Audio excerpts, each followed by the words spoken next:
ജനശ്രദ്ധ നേടുന്ന നിരവധി താരപത്നിമാർ കേരളത്തിലുണ്ട്. നടൻ പൃഥ്വിരാജിന്റെ ഭാര്യ സുപ്രിയ മേനോൻ ഇന്ന് ആരാധകർ ഏറെയാണ്. പൃഥ്വിരാജിന്റെ ഭാര്യ എന്ന പേരിനപ്പുറം പ്രൊഡ്യൂസറായ സുപ്രിയ മേനോൻ വാർത്തകളിൽ പ്രാധാന്യം നേരുന്നു.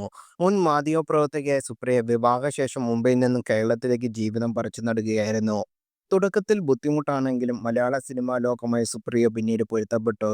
പൃഥ്വിരാജ് പ്രൊഡക്ഷൻ എന്ന നിർമ്മാണ കമ്പനിയുടെ ഭാഗമായ സുപ്രിയ വളരെ പെട്ടെന്നാണ് പ്രൊഡക്ഷൻ മേഖലയിൽ പ്രബല സാന്നിധ്യങ്ങളിൽ ഒന്നായി. പൃഥ്വിരാജിന്റെ ഭാര്യ എന്ന പേര് താൻ കാരണമാണ് ഉണ്ടായതെന്ന് സുപ്രിയ തന്നെ സമ്മതിക്കുന്നുണ്ട്. സോഷ്യൽ മീഡിയയിൽ തന്റെ വളർത്തുനായെക്കുറിച്ച് സുപ്രിയ പങ്കുവച്ച പോസ്റ്റാണ് ഇപ്പോൾ ശ്രദ്ധ നേടുന്നത്. സോറോ എന്നാണ് സുപ്രിയയുടെ വളർത്തുനായയുടെ പേര്. ഈ ക്രേസി സോസേജ് ഞങ്ങളുടെ ജീവിതത്തിലേക്ക് വന്നിട്ട് 5 വർഷമായെന്ന് സോറോയുടെ ഫോട്ടോകൾ പങ്കുവച്ചുകൊണ്ട് സുപ്രിയ ഇൻസ്റ്റാഗ്രാമിൽ കുറിച്ചു.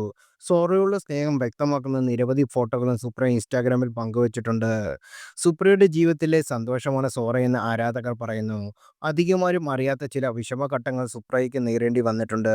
മകൾ ജനിച്ച ശേഷം പോസ്റ്റ് പാർട്ട് ഡിപ്രഷൻ നേരിട്ടതിനെക്കുറിച്ച് ഒരിക്കൽ സുപ്രിയ സംസാരിച്ചിട്ടുണ്ട്. "ഞാനൊരു സമയത്ത് വീട്ടിൽ വളരെ ഡിപ്രഷനായി ഇരുന്നിട്ടുണ്ട്. മകൾ ജനിച്ച ശേഷം എനിക്ക് എവിടെയും പോകാൻ പറ്റുന്നില്ലായിരുന്നു.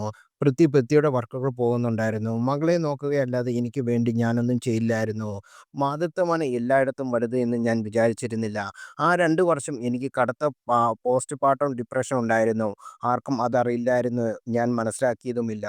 പ്രഗ്നൻസി സമയത്ത് ഞാൻ പുസ്തകങ്ങൾ വായിക്കുകയും വ്യായാമം ചെയ്യുകയും ചെയ്തതാണ്. പക്ഷേ മകൾ ജനിക്കുന്ന സമയം വളരെ മോശമായിരുന്നു. ഡെലിവറി കോംപ്ലിക്കേറ്റഡ് ആയിരുന്നു. അതോ ട്രോമാറ്റിക് ആയിരുന്നു. അത് പിന്നീട് ട്രോമയിലേക്ക് കാരണമായോ എന്നറിയില്ല. പൃഥ്വി അദ്ദേഹത്തിന്റെ ജീവിതവുമായി മുന്നോട്ട് പോകാം. ഞാൻ സ്റ്റക്കായിരുന്നു. എൻ്റെ ജീവിതം എന്നേക്കുമായി മാറി. എനിക്ക് കുഞ്ഞിനെ നോക്കേണ്ടതുണ്ട്. അതുമായി പൊരുത്തപ്പെടാൻ പറ്റാതെ ആകുകയായിരിക്കും. എൻ്റെ ചുറ്റുമുള്ളവർക്ക് മനസ്സിലാകില്ല. ഇതൊക്കെ പ്രഗ്നൻസി കഴിഞ്ഞ് ഭയങ്കര ദേഷ്യത്തിലാണെന്ന് അവരെല്ലാം വിചാരിക്കൂ. എപ്പോഴും എനിക്ക് കരച്ചിലാണ്. ആർക്കും മനസ്സിലാകുന്നില്ല. എനിക്കും മനസ്സിലാകില്ല. ഇത്രയും പഠിക്കുകയും ജോലി ചെയ്യുകയും ചെയ്തിട്ടും എനിക്ക് മനസ്സിലായില്ല. 2 വർഷം കഴിഞ്ഞാണ് എന്തോ കുഴപ്പമുണ്ട്. അത് നോർമൽ അല്ലെന്ന് മനസ്സിലായത്. അങ്ങനെയാണ് തെറാപ്പിസ്റ്റിനെ കണ്ടത്. പോസ്റ്റ്പാർട്ടം ഡിപ്രഷൻ എന്നാണ് മനസ്സിലായത്. എൻ്റെ എക്സൈറ്റഡ് ഫാമിലിയോട് ഞാൻ പറഞ്ഞില്ല. പറയേണ്ടത് ഞാൻ തീരുമാനിച്ചതാണെന്നും അന്ന് സുപ്രിയ മേനോൻ പറഞ്ഞു.